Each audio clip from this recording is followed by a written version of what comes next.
ടാറ്റോ ഒന്ന് കാണിച്ചു കൊടുത്തേ ഒരു ഒന്ന് കാണാമോ ക്യാമറയ്ക്കും കൂടെ ഒന്ന് കാണിച്ചു കൊടുക്കണം. ഉണ്ണി കണ്ടോ, ഉണ്ണിയാണ് നെഞ്ചത്തിരിക്കുന്നത്. അഖിലേഷ് എവിടെയാ? വീട്ടിലാരൊക്കെയുണ്ട്?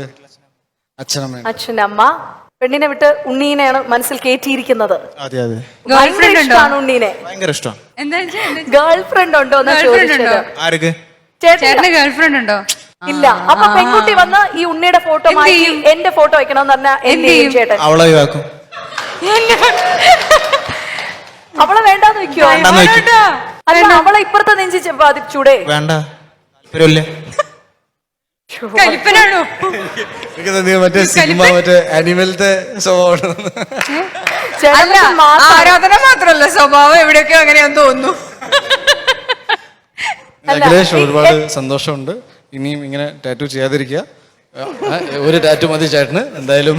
അല്ല, ഞാൻ ഒറ്റ കാര്യം കൂടെ ചോദിച്ചോട്ടെ, ഇവിടെ മാത്രമേ ഉള്ളൂ ടാറ്റു ഉണ്ണിയുടെ? അങ്ങനെയല്ല, ഇവിടെ എല്ലായിടത്തും. എനിക്ക് ഞാൻ ഒരു കാര്യം പറയാം. ദാറ്റ് ഈസ്, ഇവൻ ടാറ്റു വരച്ചു, ഡെഫിനറ്റ്ലി ഇഷ്ടം കൊണ്ട് ചെയ്തു പോകുന്ന ഒരുപാട് കാര്യങ്ങളാണ്. ബട്ട് ഞാൻ അധികം ഇതിനെ പ്രോത്സാഹിപ്പിക്കുന്നില്ല. ബിക്കോസ് നിങ്ങളുടെ വ്യക്തി ജീവിതത്തിൽ എന്നേക്കാളും മുകളിൽ നിങ്ങളുടെ പാരൻസ്, ഫാമിലി, ഫ്രണ്ട്സ്, ടീച്ചേഴ്സ് എല്ലാവരും വയ്ക്കണം എന്ന് വെച്ച് ഞാൻ അഖിലേഷ് കൊണ്ട് ദേഷ്യപ്പെടുകയല്ല ചെയ്യുന്നത്. I am very humbled. അതുകൊണ്ട് തന്നെ പറയുന്നു, സിനിമകൾ ഞാൻ ചെയ്യുന്നത് നിങ്ങൾക്ക് എല്ലാവർക്കും ഇഷ്ടപ്പെടുന്ന രീതിയിൽ വരാൻ തന്നെയാണ്. And I will try my best. ഇത് ഒരു രീതിയിലും ഞാൻ ചെറുതായിട്ട് കാണുന്നില്ല. I take everything very personally. എനിക്ക് ഒരുപാട് സന്തോഷമുണ്ട് അഖിലേഷ്, കാണാൻ പറ്റിയതിലും. നമുക്ക് ഇനിയും ഒരുപാട് സിനിമകൾ ചെയ്യണം. നമ്മൾ ഇനി അങ്ങോട്ട് ആഘോഷിക്കാൻ പോകുന്നേ ഉള്ളൂ. Okay, thank you so much. Super, thank you so much Akhilesh. അടിപൊളി. അപ്പോ ഇനി ഉണ്ണിയുടെ ഒപ്പം സഞ്ചരിക്കുന്ന ഒരു സന്തത സഹചാരി എന്ന് നമ്മൾ വിശേഷിപ്പിക്കുന്ന ഒരാളെ കൂടി ഈ വേദിയിലേക്ക് വിളിച്ച് ഞങ്ങളുടെ ഇന്നത്തെ behind words presenting rise of a superman, ഞങ്ങളുടെ ഉണ്ണി മുകുന്ദന്റെ fans meet supported by Neethu's academy, ഞങ്ങൾ വൈൻഡപ്പ് ചെയ്യാണ്. ഉണ്ണിയുടെ സ്വന്തം വിപ്പിനെ ഞാൻ ഒന്ന് വിളിക്കുന്നു. ചേട്ടാ വാ, ഓടി വായോ.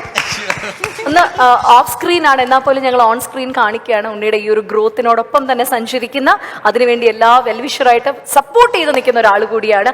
ജയ് ഗണേഷ് ദേ ഏപ്രിൽ 11 തിയേറ്റേഴ്സിൽ റിലീസ് ആവാനിരിക്കുകയാണ്. How excited are you being with Unni? ഞാൻ വിപിനെ കുറിച്ച് കുറേ കാര്യങ്ങൾ പറയാം. ബിക്കോസ് ഐ ഫീൽ UMF എന്ന കമ്പനിയുടെ ഏറ്റവും വലിയ വിജയം ഇതുവരെ എന്താണെന്ന് വെച്ചാൽ, ചെയ്ത സിനിമകളെല്ലാം അതിഗംഭീരമായിട്ട് നമുക്ക് ജനങ്ങളിലേക്ക് എത്തിക്കാൻ സാധിച്ചിട്ടുണ്ട്. ആൻഡ് അതിൽ ഏറ്റവും വലിയൊരു പങ്ക് ഡ്രമാറ്റിക് ആയിട്ട്, എസ്പെഷ്യലി ഒരു സ്ട്രാറ്റജി ബിൽഡിങ്, ഒരു സിനിമ എങ്ങനെ പ്രേക്ഷകൻ്റെ അടുത്തേക്ക് എത്തിക്കണം, ഇതെല്ലാം നല്ല രീതിയിൽ പ്ലാൻ ചെയ്ത്